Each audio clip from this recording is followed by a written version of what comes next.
நமச்சிவாயம். திருமுருக கிருபானந்த வாரியாரின் வாழ்க்கை குறிப்புகள் அவர் வாயிலாகவே நாம் பார்ப்போம். அவர்கள் பாம்பன் சுவாமிகள் சந்தித்ததை பற்றி இந்த பதிவில் நாம் சென்னை வாசம். காங்கேயநல்லூரிலிருந்து நான் சென்னையில் சொற்பொழிவுக்காக அடிக்கடி வந்து போய் கொண்டிருந்தேன். பின்னர் சென்னையில் மிகுதியான சொற்பொழிவு செய்ய வேண்டிய அவசியம் ஏற்பட்டதனால் சென்னையிலேயே குடியிருக்க வேண்டிய அவசியம் ஏற்பட்டது. சென்னையில் வெகு சீக்கிரமாக என்னுடைய சொற்பொழிவின் வேகம் பெருக்கெடுத்து ஓடியது. காட்டுத்தீயை போல் என் சொற்பொழிவின் திறம் பரவியது. சென்னையில் என்னுடைய விரிவுரை நிகழாத சங்கங்களோ பேட்டைகளோ தெருக்களோ இல்லை. அப்பொழுது என் இளமை துடிப்பால் 4 அல்லது 5 மணி நேரம் இடியுடன் கூடிய மழை போல் சொற்பொழிவு செய்வேன்.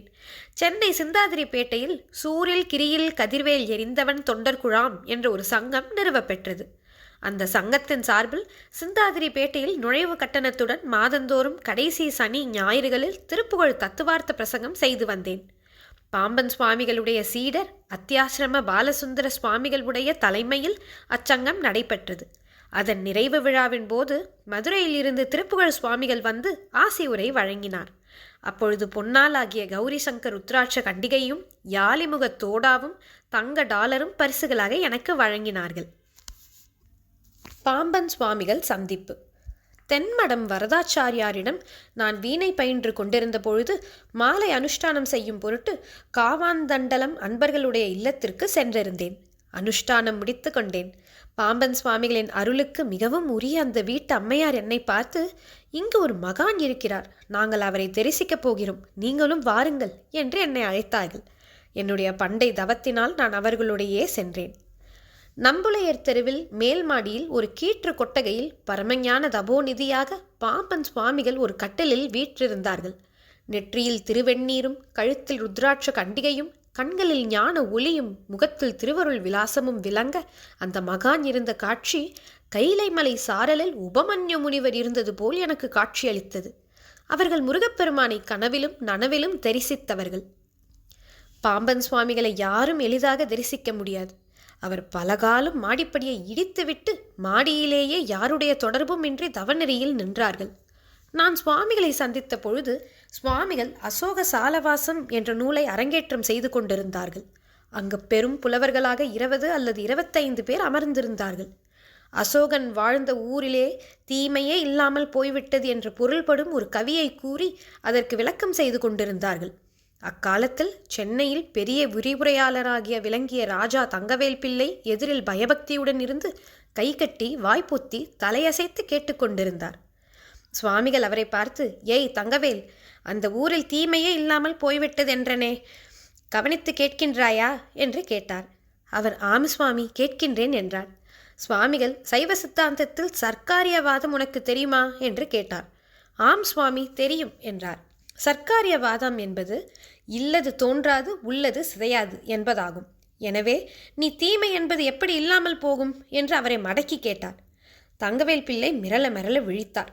சுவாமிகள், தீமை என்ற சொல் சிதைந்து தீ என்ற நெருப்ப ஊரில் உள்ள பெண்களின் கற்பிலும்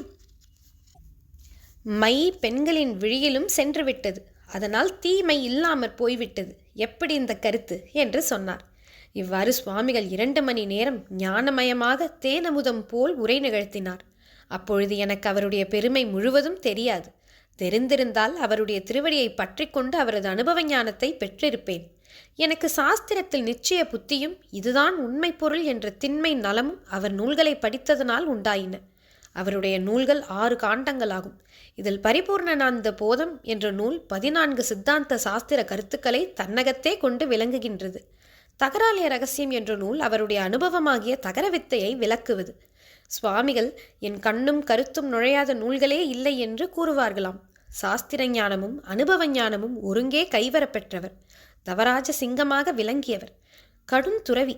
அட்டமா சித்திகளும் அவரிடம் கைகட்டி வாய்ப்பொத்தி ஏவல் செய்யும்.